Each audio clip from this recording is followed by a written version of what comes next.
नमस्कार, एटीएन भारत पर आप सभी का स्वागत है।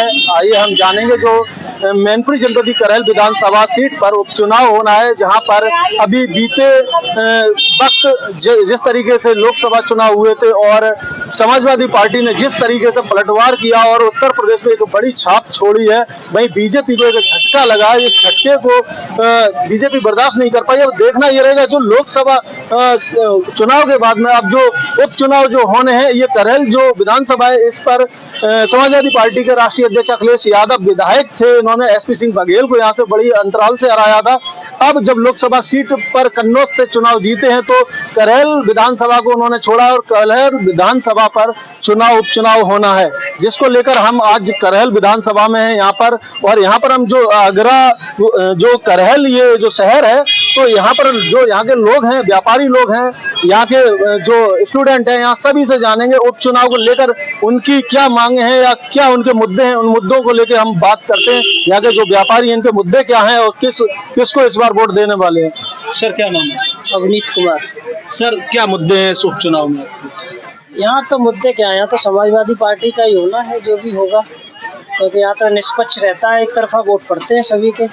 फिर भी कोई मुद्दा रहता हो काम का, विकास का, कुछ विकास तो ऐसा ना, बीजेपी का ऐसा, यहाँ हमारा लोकल का गढ़ है, समाजवादी का गढ़ है। यहाँ के सब नेता बड़े छोटे सब यहाँ के हैं, तो हम उन्हें पहले चुनेंगे, बाहर के प्रत्याशी को थोड़ी चुनेंगे। नहीं, बिल्कुल आपने सही कहा, मगर अगर विकास की बात की जाए, चाहे पास के नेता हो या जिस शहर में रहते, वहाँ भी विकास नहीं हो पाता है। क्या बीजेपी को चांस मिलेगा? नहीं, यहाँ तो समाजवादी पार्टी को चांस मिलेगा, यहाँ लोकल के ही रहेंगे, लोकल के। चलिए, और लोग हैं, हम जानते हैं यहाँ पर जिस तरीके से बता रहे हैं, समाजवादी पार्टी का गढ़ है और यहाँ पर अगर बात की जाए, यहाँ से 4 किलोमीटर पर सैफई है। हालांकि नेता वहीं होते हैं मगर विकास नहीं हो पाते। बीजेपी भी अपनी जोर आजमाइश लगी, लगातार मंत्री यहाँ पर, लगातार भाजपा के मंत्रियों का यहाँ पर दौरा है, यहाँ पर लगातार वर्किंग कर रहे हैं। यहाँ पर क्या नाम दिया है? नरेंद्र कुमार। नरेंद्र जी, क्या लगता है इस उपचुनाव में कौन जीत रहा है? बीजेपी जीतेगी। बीजेपी जीतेगी। अच्छा, मुद्दा क्या है, किस चीज को लेके आप? मुद्दा क्या है, गुंडागर्दी शांति है और क्या है, आदमी को धोखा चाहिए। तो जिस तरीके से कई जो समाजवादी पार्टी के समर्थक हैं वो लगातार बता रहे हैं कि जिस तरीके से नौकरियां नहीं निकली, रोजगार नहीं मिला, एक ये भी तो मुद्दा हो सकता है बीजेपी को, जो कि यहाँ से कभी करैल विधानसभा से नहीं जीती है। हाँ, कितना सहमत है इसमें? हाँ, कुछ तो है, मतलब ये तो है कि भाई रोजगार के बारे में भी सोचना चाहिए। रोजगार के बारे में सोचना है, और रोजगार के बारे में सोचेंगे तो यहाँ से सीट निकाल सकते हैं। हाँ, निकाल सकते हैं। चलिए, यहाँ पर और लोग हैं, हम उनसे भी जानेंगे जो यहाँ पर जो व्यापारी हैं उनका क्या कहना है। तो यहाँ पर उपचुनाव होना है, उपचुनाव को लेकर यहाँ पर किसको वोट जाएगा, इस उपचुनाव में क्या मुद्दे हैं? जो विकास करेगा उसे वोट जाएगा पूरे तरीके से।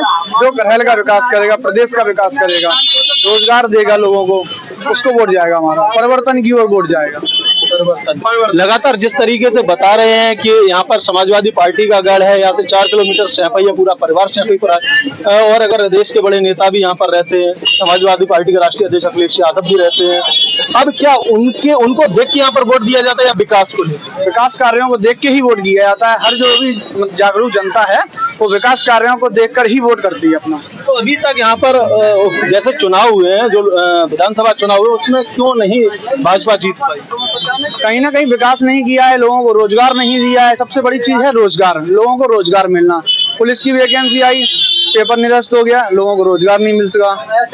आए दिन भर्तियां आती हैं, पेपर निरस्त हो जाते हैं, लीक हो जाते हैं, इसी वजह से लोगों को रोजगार नहीं मिल पाता है और लोग परेशान हैं। क्या लगता है, तो सरकार इन भर्तियों को जिस तरीके पेपर लीक सरकार करवाती है, क्या सरकार पेपर लीक नहीं कराती है, मगर कहीं ना कहीं उसमें कुछ ना कुछ तो होगा ही, इसकी जांच कराई जाए। बाकी का ये है कि जो लोग परिवर्तन की ओर हम लोग वोट देंगे और उसी की सरकार बनेगी। आज बस चुनाव में इस बार क्या लग रहा, बीजेपी अपना वर्चस्व बनाएगी? हाँ, नहीं, मगर समाजवादी पार्टी पूरी तरीके से यहाँ आएगी। समाजवादी पार्टी का गढ़ है, समाजवादी पार्टी को ही हम लोग वोट करेंगे। भाजपा के कितने चांस है? भाजपा का यहाँ कोई वजह नहीं है, हमेशा भाजपा यहाँ करैल से विधानसभा हारती आई है। चलिए, और लोग हैं यहाँ पर, कुछ स्टूडेंट हैं, बच्चे भी हैं। हालांकि बच्चों को भी पता होता है क्योंकि एजुकेशन ले रहे हैं। बेटा क्या नाम? पूनम। अच्छा पूनम जी, क्या लगता है इस बार चुनाव उपचुनाव में मुद्दे क्या है? जीत जाए, भाजपा या सपा, कौन जीतेगा? भाजपा। भाजपा। अच्छा, भाजपा में क्या लोग कह रहे हैं कि वो विकास कार्य नहीं कर रहे हैं, समाजवादी पार्टी का गढ़ है, भाजपा को आपने क्यों चुना? लड़कियों की सुरक्षा वगैरह, महिलाओं की, हाँ ये भी आपका तो मुद्दा यही होगा ना? हाँ अच्छा चलिए, तो यहाँ पर जिस तरीके से और अंकल जी हैं, काफी अनुभवी हैं। क्या नाम है अंकल जी? अनिल जैन। अनिल जी, क्या लगता है इस बार उपचुनाव में, करहल में उपचुनाव होने वाला है, क्या लगता है इस बार जैसे भाजपा के लगातार मंत्री यहाँ पर लगातार आ रहे हैं करहल विधानसभा में और समाजवादी पार्टी का गढ़ कहा जाता है, तो क्या लगता है इस बार मुद्दे क्या रहेंगे? मुद्दे क्या यही आजकल बेरोजगारी है बहुत ज्यादा, आदमी बेरोजगारी से व्यापारी भी परेशान, जब बेरोजगार होगा तो आदमी परेशान तो होगा ही। अगर जिस तरीके से महंगाई की अगर लोग बात करते हैं तो महंगाई तो चरम सीमा पे है, क्या चीज नहीं है बताइए कौन सी? 600 का तेल 160 और 70 बिक रहा है, रिफाइनरी की थैली 150 रुपए की बिक रही, आदमी आम जनता क्या करेगी? मतलब इस तरीके से मतलब सपोर्ट करेगी। अगर कहीं इन चीजों के जब रेट डाउन होते तो कहा जाता है, रेट डाउन कहा जाता है तो किसानों को भी थोड़ी परेशानी आती है, किसान कहते हैं कि मतलब हमें कीमत नहीं मिल रही। मतलब दुकानदार भर को कोई फैसिलिटी है ही नहीं, दुकानदार तो जीएसटी, छोटे दुकानदार तो मतलब चकिया में पीसा जाता है। अच्छा, तो ये कह सकते हैं जीएसटी वगैरह में छूट मिले? अरे कुछ है ही नहीं छोटे दुकानदार के लिए, सब हाई पावर के लिए, तो बड़े दो पतियों को लोन माफ हो जाता है, गरीब आदमी दुकानदार होता है 10,000 रुपए होते हैं तो साले की आरसी लो, ये लो, अमीन बमीन सब खा जाती है, तो गरीब आदमी चप्पल घिसते रह जाता है, बैंक से लोन नहीं मिलता है। तो सवाल ही नहीं। अच्छा, तो आपको जैसे भाजपा है या सपा है, सरकार आपको कौन सी अच्छी है? अब नहीं, यहाँ पर तो वही जीतेगी, सपा की। सपा जीतेगी, भाजपा कोई चांस नहीं। चलिए, यहाँ पर और हैं भाई साहब, उनसे हम बात करें। भैया जी, क्या नाम है आपका? अखिलेश जैन। अखिलेश जी, क्या लगता है इस उपचुनाव में भाजपा इस बार अपना वर्चस्व बनाएगी या फिर समाजवादी पार्टी? समय बताएगा ये तो। समय बताएगा। उपचुनाव तो बस आ गया, अब ये जागी लाठी ताकि भैंस। मतलब समझ सकते हैं सत्ता में तो उसका दबदबा कुछ रहेगा ही, वो तो रहेगा ही। चलिए, यहाँ पर और लोग हैं, हम यहाँ से जानेंगे। यहाँ पर जो हैं, यहाँ पर कटिंग कर रहे हैं भाई साहब, जो काफी इनकी एज है, उनको भी पता है। भैया क्या नाम है? थोड़ा बात भी कर लीजिए मुझसे। हाँ, क्या नाम है? क्या नाम है? अच्छा, नाम क्या है? हाँ, राजू सबका। राजू जी, क्या लगता है इस उपचुनाव में कौन समाजवादी पार्टी का प्रत्याशी जीत रहा है या फिर भाजपा का? अब ये हम काम कर ले भाई, धारो काम तब बताओ। अच्छा, नहीं फिर भी आप जिस तरीके से अनुभव है, एज है आपकी, चलिए कोई बात नहीं। यहाँ पर है भैया, क्या नाम? मोहम्मद, मेरा नाम गुड्डू है। करहल से हमारा समाजवादी पार्टी का जीतेगा 100%। समाजवादी पार्टी जिस तरीके से लगातार भाजपा जिस तरीके देश में अपनी जगह बनाए हुए है, लगातार अगर बात की जाए, अभी जैसे जो चुनाव हुए थे, अभी लोकसभा चुनाव, उसमें समाजवादी पार्टी को अच्छा मिला, रिजल्ट अच्छा आया, मगर भाजपा ने उन पर सुधार किया, आज नौकरियां भी निकाल रही है, रोजगार भी दे रही है, तो इसका क्या असर? भाजपा ने आज तक कोई रोजगार नहीं निकाला है, कहीं नौकरी नहीं दी, किसी को नौकरी दे दी हमारे करहल पूरे क्षेत्र में। तो भाजपा बताए, भाजपा जितनी गुंडागर्दी हो रही कितनी। आप अबे तुम किसी का कोई मकान तोड़ दो, अपने कब्जे में ले, तुम तोड़ देते तो ना हमारा रहा ना तुम्हारा रहा। भाजपा सरेआम गुंडागर्दी करती है।